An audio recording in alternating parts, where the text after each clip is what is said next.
आज के इस वीडियो में टीचिंग ऑफ सोशल साइंस में हम बात करने वाले हैं, जानने वाले हैं लेक्चर मेथड के बारे में, व्याख्यान विधि के बारे में। तो इस वीडियो में हम लेक्चर मेथड के बारे में बिल्कुल डिटेल में जानेंगे, समझेंगे। हम इसके मीनिंग की बात करेंगे, ऑब्जेक्टिव्स की बात करेंगे, इंपॉर्टेंस की बात करेंगे, स्टेप्स की बात करेंगे, टीचर का क्या रोल है, स्टूडेंट का क्या रोल है, इसके मेरिट्स क्या हैं, इसके डिमेरिट्स क्या हैं। तो सारे पॉइंट्स हम कवर करने वाले हैं। तो वीडियो को पूरा देखिए और लास्ट में कमेंट करके अपना फीडबैक जरूर दीजिएगा। तो वीडियो को हम शुरू करते हैं।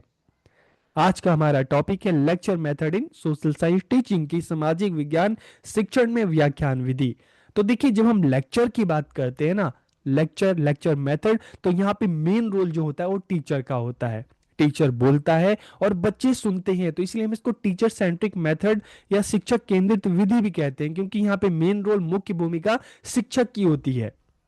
और लेक्चर मेथड की बात करें तो ये एक प्राचीन मेथड भी है, प्राचीन टाइम से चला आ रहा है, लेकिन आज भी इसकी वही इंपॉर्टेंस है। आज भी अगर हम देखें सीनियर क्लासेस में इसका यूज किया जाता है। तो इसमें शिक्षक किसी विषय का मौखिक रूप से क्रमबद्ध एवं विस्तृत वर्णन वर्णन करता है। हम सोशल साइंस की बात करते हैं तो हम हिस्ट्री की बात करते हैं। तो हिस्ट्री में चाहे हम एंशंट इंडियन हिस्ट्री की बात करें, मेडिवल की बात करें, मॉडर्न हिस्ट्री की बात करें, या हम सिविक्स की बात करते हैं, ज्योग्राफी की बात करते हैं, तो कोई भी कंसेप्ट होता है तो लेक्चर मेथड के थ्रू टीचर क्या करता है, उसका विस्तृत वर्णन करता है, बच्चों को बताता है, उसके बारे में समझाता है, और बच्चे ध्यान से सुनकर जो भी नॉलेज है, जो भी ज्ञान है, उसको प्राप्त करते हैं।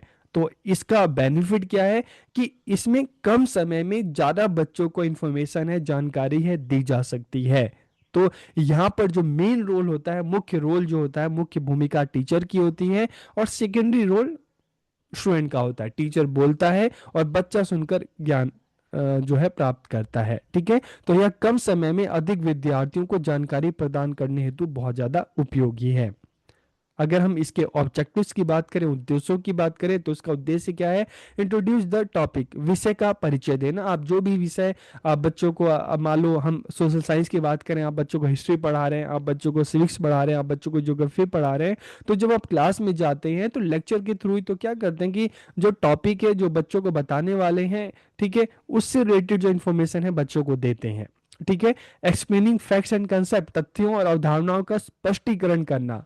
लेक्चर मेथड के द्वारा ही जो टॉपिक टीचर बच्चों को बताना चाहता है, तो चाहे हम बात करें, हिस्ट्री की बात करें, तो उसमें हम चाहे 1857 की जो क्रांति है उसकी बात करते हैं, 1947 की बात करें, या महात्मा गांधी के जो आंदोलन रहे हम उनकी बात करें, तो एक्सप्लेनिंग फैक्ट्स एंड कंसेप्ट, तथ्यों और अवधारणाओं का स्पष्टीकरण करना। To describe historical events in sequence, की ऐतिहासिक घटनाओं का क्रमबद्ध वर्णन करना। तो इन चीजों के लिए सबसे जो अच्छा मेथड की बात करें, ठीक है, विधि की बात करें, तो कौन सा है? Lecture method. ठीक है, to develop understanding of the subject among student, विद्यार्थियों में विषय की समझ विकसित करना। ठीक है, ये किसके उद्देश्य हैं? लेक्चर मेथड की, ताकि बच्चों को टॉपिक के बारे में पता चले, उनको जो फैक्ट्स है, कंसेप्ट है, उसके बारे में पता चले, जो हिस्टोरिकल इवेंट्स है उसको एक सीक्वेंस में बच्चों को पता चले, और विषय के बारे में बच्चों की समझ विकसित हो सके। Giving more information in less time, कम समय में अधिक जानकारी देना। विद्यार्थियों का जो सामान्य ज्ञान है, जनरल नॉलेज है, ठीक है, उसको बढ़ाना। टू प्रिपेयर फॉर एग्जाम, बच्चों की जो परीक्षाएं हैं उसके लिए तैयारी करना, और जो सिलेबस है उसको टाइम से कंप्लीट कर देना, और इसके द्वारा जो कठिन विषय हैं उसको भी सरलता से बच्चों को बताना, उसके बारे में समझाना। फिर हम इसके अगर प्रोसीजर की बात करें, स्टेप्स की बात करें, इसके क्या चरण हैं, तो देखिए, जब हम स्टेप्स की बात करते हैं तो सबसे पहले क्लास में बच्चा जाता है, इंट्रोडक्शन, क्लास में टीचर जाता है, इंट्रोडक्शन ऑफ द टॉपिक, विषय का परिचय कराता है। ठीक है, विषय के बारे में बच्चों को बताता है कि हम क्या पढ़ने वाले हैं, इसकी क्या इंपॉर्टेंस है, और उसके बाद फिर धीरे धीरे explanation of the main points की, जो भी सब्जेक्ट है उसके बारे में बताना स्टार्ट करता है। उसके जो मेन मेन पॉइंट्स हैं, वो इवेंट्स है, मान लो गांधी जी के जो आंदोलन है उनके बारे में अगर टीचर पढ़ा रहा है, ठीक है, तो धीरे धीरे गांधी जी के जन्म से लेके अफ्रीका कब गए, भारत कब आए, पहला उनका आंदोलन क्या था, और उससे लेके 1948 तक, 1948 तक सारी चीजें बताना। इसी तरीके से मान लो ज्योग्राफी अगर टीचर बच्चों को पढ़ा रहा है, तो चाहे हम उसमें इंडस्ट्री है, एग्रीकल्चर है, ठीक है, वाटर साइकिल है, तो ये सारी चीजें जो है टीचर एक एक करके बच्चों को बताता है। तो explanation of the main points. फिर चीजों को समझाने के लिए, बताने के लिए use of examples, chart and illustration की एग्जांपल्स बच्चों को देना, चार्ट्स दिखाना, मॉडल्स दिखाना, ठीक है, इलस्ट्रेशन, उदाहरण, जो इन सब के द्वारा टीचर क्या करेगा, बच्चों को समझाएगा, सिखाएगा। फिर रिकैप्चुलेशन एंड क्वेश्चनिंग, कि जब सारे पॉइंट्स, विषय के बारे में सारी चीजें टीचर बच्चों को बता देता है तो एक बार उसको क्या करता है, रिवाइज करता है, रिवीजन करता है, और लास्ट में क्वेश्चन भी पूछता है जानने के लिए कि बच्चे को टॉपिक समझ में आया कि नहीं आया। तो ये क्या है, इसकी प्रोसेस है, चरण है। फिर हम अगर कैरेक्टरिस्टिक्स की बात करें, व्याख्यान विधि की जो विशेषताएं हैं, ठीक है, अगर हम विशेषताओं की बात करते हैं तो टीचर सेंटर्ड मेथड है, शिक्षक केंद्रित विधि है, जहां पे मेन रोल किसका होता है, टीचर का होता है। ओरल प्रेजेंटेशन, टीचर क्या करता है, बच्चों को लेक्चर देना, मतलब बोल कर जो भी टॉपिक है, विषय है, उसके बारे में बच्चों को बताता है। फिर प्लान इंस्ट्रक्शन, योजनाबद्ध शिक्षण, क्योंकि लेक्चर देने से पहले टीचर क्या है कि पूरी तैयारी करता है कि कितना बच्चों को बताना है, कोई भी अगर मान लो चैप्टर है तो कितना बताना है, किन किन पॉइंट्स के बारे में बताना है, फिर उसको एक सीरियल में टीचर बच्चों को बताता है, ठीक है। टाइम सेविंग है, समय की बचत है, क्योंकि कम समय में बच्चों को ज़्यादा इन्फॉर्मेशन दी जा सकती है।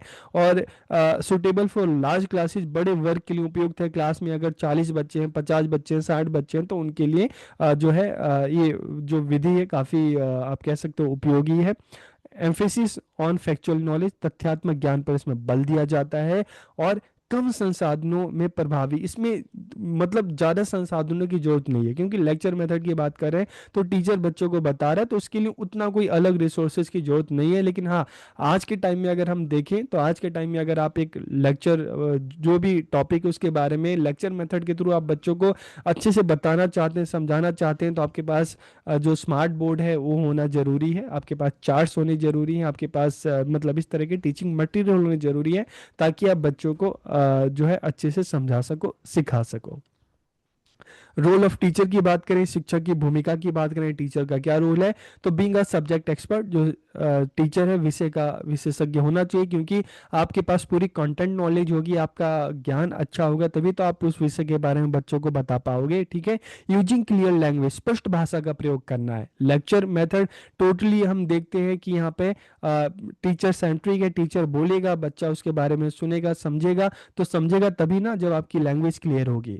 Providing interesting example, interesting example का होना भी बहुत जरूरी है, ताकि आप अपने जो टॉपिक है उस टॉपिक को अच्छे से बच्चा समझ सके, ठीक है। तो समझाने के लिए एग्जाम्पल का होना बहुत जरूरी होता है।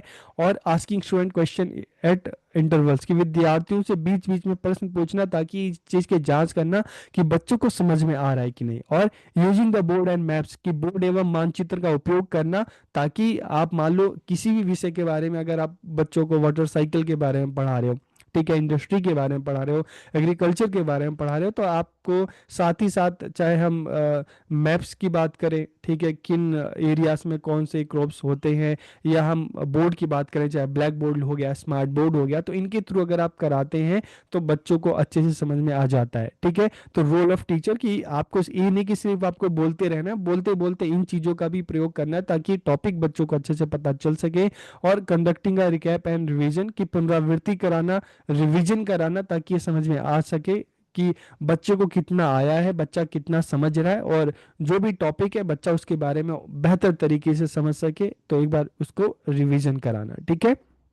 फिर रोल ऑफ स्टूडेंट, विद्यार्थियों की क्या भूमिका है इसमें, तो देखिए जब रोल ऑफ स्टूडेंट की बात करते हैं, टीचर सेंट्रिक मेथड है, तो बच्चों का काम क्या है, ध्यान से सुनना, नोट्स बनाना, और समझ में ना आए तो क्वेश्चन करना, और टीचर क्वेश्चन पूछे तो आंसर देना, पार्टिसिपेटिंग इन डिस्कशन, और अगर मान लो बीच में क्लास में अगर किसी विषय पे भी चर्चा हो रही है तो उसमें भाग लेना, उनकी जो नॉलेज उसको शेयर करना, और अगर आपको होमवर्क मिले तो उसको करना। तो एक किसका रोल है, स्टूडेंट का रोल है, ठीक है। फिर मेरिट्स एंड डिमेरिट्स की बात करते हैं, गुण दोष की बात करते हैं, तो गुण क्या है, systematic presentation of the topic, विषय का व्यवस्थित तरीके से प्रस्तुतिकरण किया जाता है, क्योंकि टीचर पूरी तैयारी के साथ आता है, कैसे स्टार्ट करना है, कौन कौन से पॉइंट्स है उसके पर बात करनी है, तो सारा एक सिस्टमैटिक तरीके से। और large amount of content can be taught in a short time, कि कम समय में अधिक विषय वस्तु पढ़ाई जा सकती है, बड़ी संख्या में विद्यार्थियों के लिए उपयुक्त है, अगर क्लास में नंबर ऑफ स्टूडेंट ज़्यादा है तो इसलिए इस सिचुएशन में लेक्चर मेथड जो है उपयुक्त हो सकता है। ठीक है, complex and abstract topics can be explain simply, कि जटिल और अमूर्त विषय हैं, जो मुश्किल विषय हैं, उसकी सरल व्याख्या की जा सकती है। लेकिन इसके लिए भी साथ साथ जरूरी है कि आपके पास टीचिंग एड्स होने चाहिए, टीचिंग मटेरियल होना चाहिए, ताकि आप कठिन विषयों को भी बच्चों को अच्छे से समझा सको। साथ में आपके पास अच्छे एग्जाम्पल्स भी होने चाहिए। फिर teacher can share the benefits of their experience and knowledge with student, की लेक्चर मेथड के थ्रू शिक्षक जो क्या है अपने जो अनुभव और ज्ञान का लाभ विद्यार्थियों को दे सकता है। एक कम संसाधनों में भी प्रभावी है, कि अगर आपके पास ज़्यादा रिसोर्सेज नहीं है तब भी आप लेक्चर मेथड के थ्रू बच्चों को पढ़ा सकते हैं, और अगर मटेरियल आपके पास है तो बच्चे को अच्छे से समझा भी सकते हैं। ठीक है, helps in completing the syllabus on time, पाठ्यक्रम को समय से पूरा करने में सहायक है। और इजी टू मेंटेन डिसिप्लिन, क्योंकि टीचर सेंट्रिक है, टीचर बोल रहा है, बच्चा चुपचाप सुन रहा है, तो यहाँ पे अनुशासन बनाए रखना आसान होता है। अगर अच्छाइयाँ होती हैं तो बुराइयाँ भी कुछ हैं। डिमेरिट्स की अगर हम बात करें तो यहाँ पे देखिए मेन रोल टीचर का है, स्टूडेंट तो एक श्रोता बनकर ही रह जाता है, और सिर्फ टीचर बोलता है, बच्चा सुनता है। जैसे हम बात करते हैं ना, अलग अलग बच्चे का लर्निंग स्टाइल अलग अलग होता है, कोई सुन के सीखता है, कोई देख कर सीखता है, कोई ग्रुप में पार्टिसिपेट करता है फिर सीखता है। लेकिन यहाँ पे तो टीचर बोल रहा है, बच्चा सुन रहा है, तो जो व्यक्तिगत विभिन्नताएं हैं, इंडिविजुअल डिफरेंसेस है, उसको कहीं ना कहीं अनदेखा किया जाता है, रटने की प्रवृत्ति को बढ़ावा मिलता है। और मेन रोल टीचर का होता है, टीचर बोलता है, बच्चा सुनता है, तो जो बच्चों की जो क्रिटिकल थिंकिंग है, क्रिएटिव थिंकिंग है, कहीं ना कहीं वो लिमिटेड हो जाती है। ठीक है, उसका कम विकास होता है। फिर स्टूडेंट पार्टिसिपेशन रिमेन लिमिटेड, की विद्यार्थियों की सहभागिता क्लास में पार्टिसिपेशन सीमित रहता है, और लेक्चर लंबा हो तो बोरियत भी बहुत ज़्यादा होती है, और सभी विद्यार्थियों की समझ समान नहीं होती, तो इसलिए सभी विद्यार्थियों के लिए उपयुक्त भी नहीं है। तो ये तो इसके डिमेरिट्स थे। तो आज की इस वीडियो में हमने लेक्चर मेथड की बात की। लेक्चर मेथड के चाहे मीनिंग की बात करें, ऑब्जेक्टिव की बात करें, स्टेप्स की बात करें, इसके कैरेक्टरिस्टिक्स की बात करें, गुण दोष, इन सब की बात करते हैं। तो आज की इस वीडियो में हमने ये सारे पॉइंट्स कवर किए। तो वीडियो आपको कैसा लगा कमेंट करके जरूर बताइए। आप सबका बहुत बहुत धन्यवाद।